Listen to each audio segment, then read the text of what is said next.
Thank you very much for inviting me to speak. Thank you, Mahiz, and to the team, and to you as well, everyone at Citizens, for putting this together. I'm delighted to be a part of International Youth Summit 2020, an excellent platform that has been arranged, that is being coordinated in order to discuss a lot of issues concerning the youth, but also concerning matters of critical importance globally. And I've been asked to speak on the role of youth in peace and reconciliation. And first and foremost, I would like to focus on the whole concept of peace, and that's already been done, I know, at length for most of the earlier session and also earlier on in the day. But this is where countries like Sri Lanka and other countries around the world have experienced various forms of division, various forms of hatred, conflict, war. This is a part and parcel of history. Countries around the world, we've experienced this for centuries, not just decades or years, but for centuries. The world, countries as we know them, have always been having some form of conflict or war that they've been engaged in. What has this sown? What has this brought us? What has this resulted in? Undoubtedly, immeasurable suffering, pain, bitterness, anger, misery. The list seems endless in terms of the outcomes of war. We suffer due to sometimes the faults of others, an older generation, decisions made in the past, mistakes of the past. But then this is where these mistakes or this division or this hatred, conflict or war has the potential to be carried forward. And this is where it has to stop. And this is where it is most unfortunate when we focus on any crisis, any issue facing individual countries in the world, facing regions in the world. One thing that we do see is its connection to the past. One thing that we've got to remember is we cannot go back to the past. We're not at liberty to jump into a time capsule, go back and change the past. We've just got to learn from it and make sure that we don't make those same mistakes all over again. And those who have experienced war, those who have experienced conflict in any form, never want to return to it, simply given the rigors of conflict, rigors of war. And that is why we talk even today. We have a separate session on peace, a separate discourse to look at what exactly it is that we need at the end of the day. We wanted to learn a lesson from the Great War, from 1914 to 1918. We went about establishing the League of Nations, and that was in existence for a few decades. But we didn't seem to have learnt a lesson from that war. It was further greed, it was the pursuit of power, wanting more, that led to the outbreak of another form of conflict. And that was what became known as the Second World War, which ravaged the world from 1939 to 1945. Thereafter, we thought we had learnt the lesson. We set up the United Nations in 1945.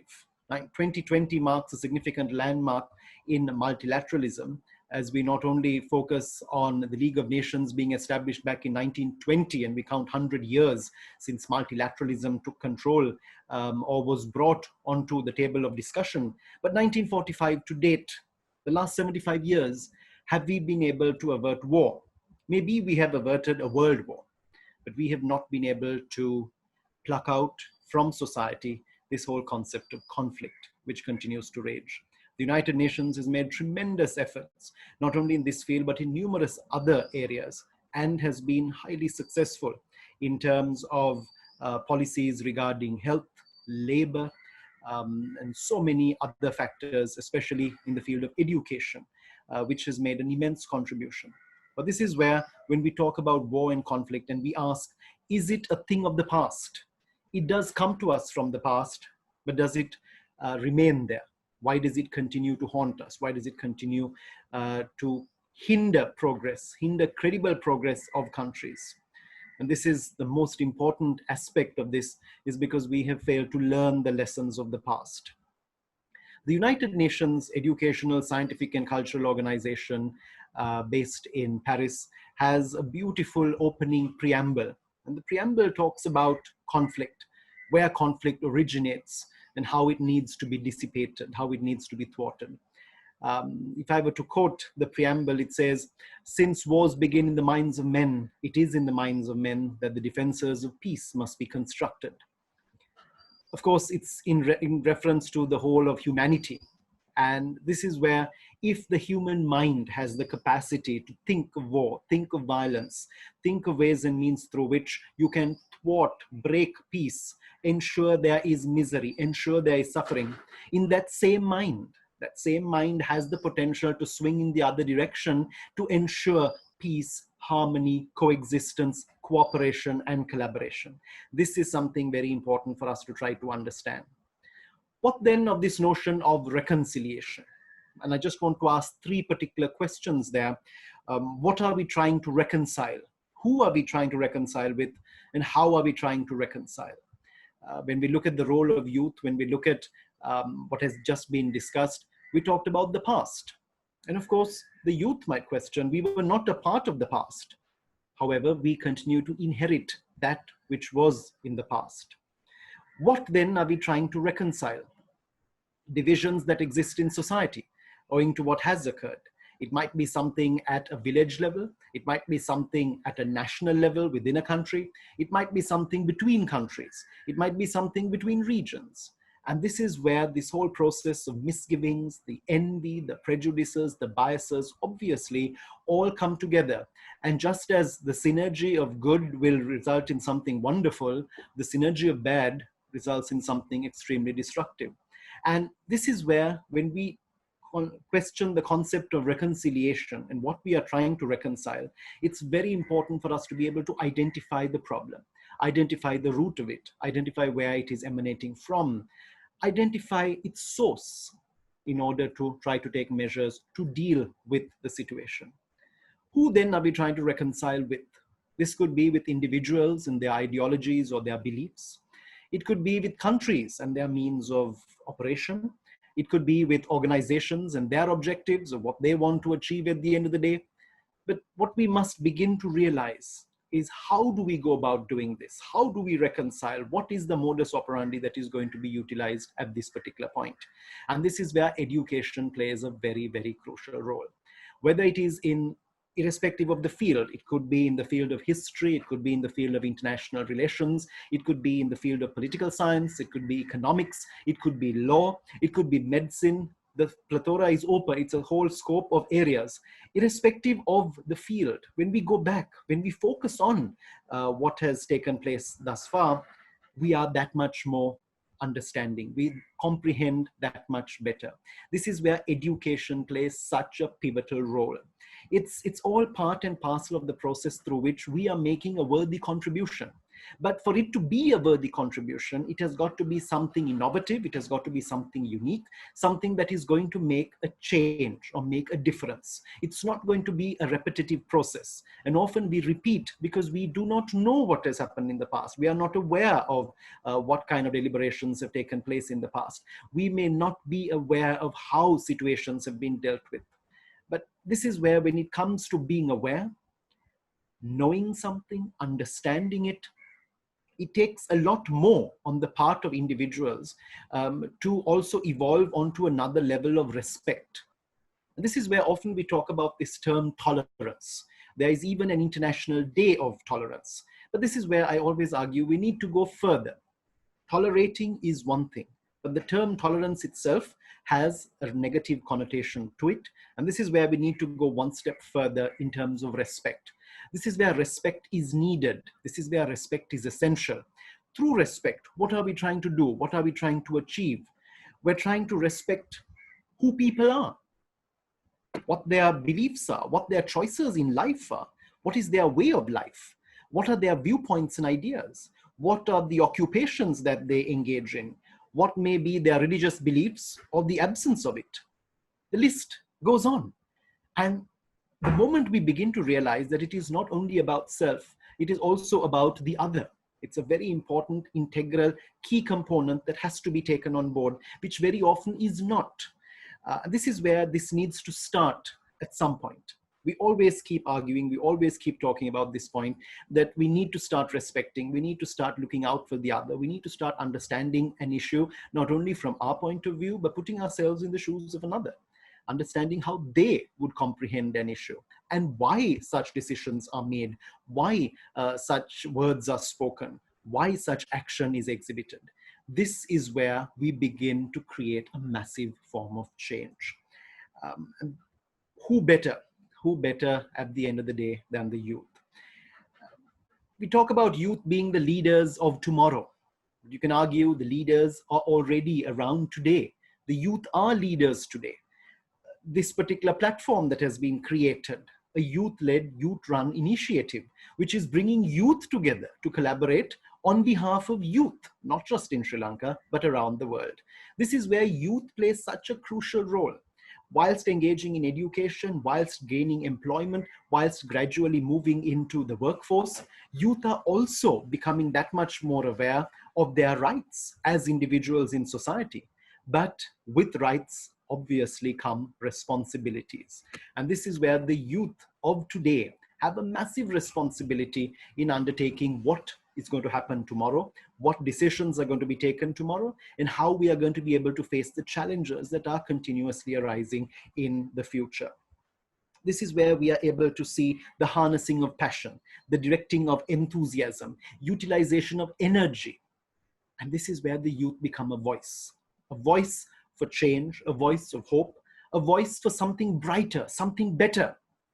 But as we go back, we need to understand better than what, brighter than what. This is where it is very important to have that basic foundation of education that was discussed a short while ago. And at the end of the day, it may be a 24-hour day that we all enjoy. And this is something experienced by everyone, wherever you may be on the planet. But this is where it's very important to make every minute matter. Irrespective of what we engage in, what we do, how we go about using resources at our disposal, how we go about making up for resources that are not at our disposal. All of that matters at the end of the day.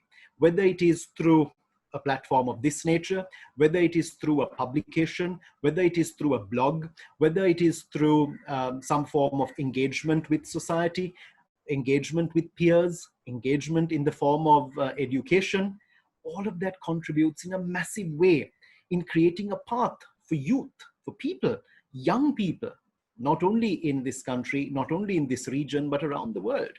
Because at the end of the day, what we've got to begin to realize is, as Ban Ki-moon said a few years ago, we don't have a plan B because we don't have a planet B. If we mess up things the way they are, there's nothing to go back to. There's nothing to fall back on. And it is highly crucial, highly critical that we are made aware of all of that. And this is where the youth of today have two crucial tools in their armory. What are these tools? These tools obviously refer to energy and enthusiasm, which is something that might be lacking or might be limited to some extent on the path of others who are of older generations, who have moved on in life, who have not been able to make that much of a significant difference. But I like to end up by referring to President John F. Kennedy. He made a very keen observation where he talked about the future promise of any nation can be directly measured by the present prospects of its youth. Youth play a very, very critical role. Whilst in peace and reconciliation, it also extends that much further into a plethora of other areas. And this is where the youth of today have got to realize that you not only have a right, you also have a responsibility. Thank you very much, Mr. Cooke, for that wonderful presentation. We have two questions directed at you, sir. Would you mind answering? Yes, all right, apologies. Now, the Bilal Rahimi asks how tolerance can help in reconciliation between two internal parties in conflict. How tolerance can help in reconciliation between two internal parties in internal conflict. Okay, so you're asking about how tolerance is going to work in the process of reconciliation. And this is where it is very important to bear in mind that when we talk about this term tolerance, tolerance is a very large term. It's got a lot of meaning to it. But I also feel this term tolerance has a negative connotation. When I say I tolerate, a synonym would be I put up with, I will deal with it. I'm not very favorable towards it. I'm not very amenable towards it, but I will accept it. Now, that's not going far enough. We're not going far down the road. This is where, if we want to make sure that there is some kind of impact being made, if we want to make sure that there is going to be a change and it's not going to be just something for a temporary makeshift arrangement that's going to put into place, if we want it to be sustainable, reconciliation has to be sustainable. We're talking about sustainable development in the long term. We also need to focus on sustainable reconciliation. Reconciliation that is going to last way more than the current generation, that is going to last forever, or it's going to actually have a much longer duration of operation. Until and unless we begin to realize the fact that going beyond understanding, trying to comprehend the other, it's going to take a lot on our part, because we've got to educate ourselves. We've got to be the ones learning new things. We've got to be the ones trying to measure out what's going on right here now. But at the end of the day, it's we who are also going to be making that difference. We are the ones who are going to be making that contribution.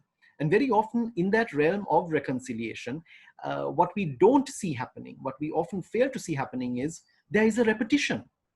It can come in the form of dealing with another crisis that may arise. It may come in the form of responding to another problem that has needs to be overcome. But unfortunately, that whole concept of sustainability has to be entrenched within the process of reconciliation, so that we root out the causes, the sources of discontent, of distortion that created that problem in the first place. That is something very, very vital for us to focus on.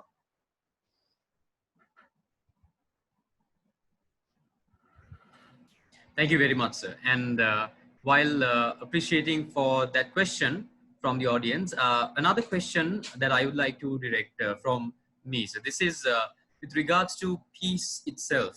I'm sure you mentioned this in your speech as well. Is peace, this is a very, if I may say, subjective question, I'm sure is debatable. Is peace the absence of war as defined by the dictionary, or is there a certain depth to it? What do you have to say about this? I'm sure this is a frequently asked question from you at lectures. This is where sometimes when we talk about the whole overarching concept of peace, we question what is causing the absence of it. And that is our lack of contentment. We want more. We are never satisfied. This has been the case for a very long time. And you and I, for example, are participating in this kind of online platform because we were not content with the form of communications that we had.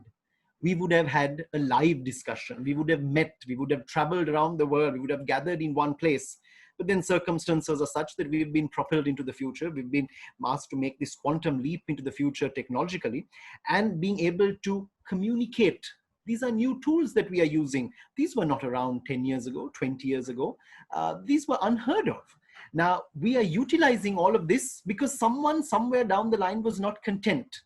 But then the desire for knowing more, for wanting more, has to have some kind of line. That's why you have a very thin line. How do you draw that line between how you want to learn something new or something more, and where does that transcend into greed? And very often that is what we see happening. When it goes overboard, it may be in terms of ensuring better benefits for the people of a country, but is that going to be at the expense of another people from another country? That can't happen. Now, how do we draw that line? How do we know to do that? This is where we've got to self-regulate, self-understand what exactly has to be done there. Because very often when we talk about this concept of peace and we look at the notion of how peace has evolved in the world, we talk about world peace and something that we all yearn for. We've got t-shirts which say we want world peace. We have a symbol for global peace. We talk about the desire for peace, the overarching, overwhelming desire for peace. But whilst I don't want to sound pessimistic or I don't want to sound negative, sometimes we wonder whether there ever will be complete peace in the world, simply because of the fact that we are not content. It might be the biggest countries in the world. It might be countries which are involved in certain industries, which are ably supporting certain industries which lead to a lack of peace. And I'm sure you can understand that. And this is where we begin to see, unfortunately, we are making massive endeavors. We are trying so very hard, and progress is being made. Progress is being made. Statistics are coming out. It's proving that talking about peace, making an effort for peace, going the extra mile does make a difference.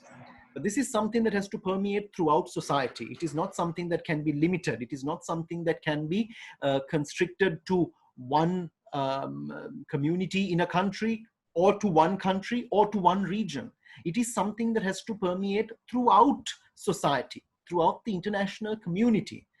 Then and only then will we be able to see even a semblance of world peace in the form of some kind of global ceasefire, in the form of some kind of cessation of hostilities.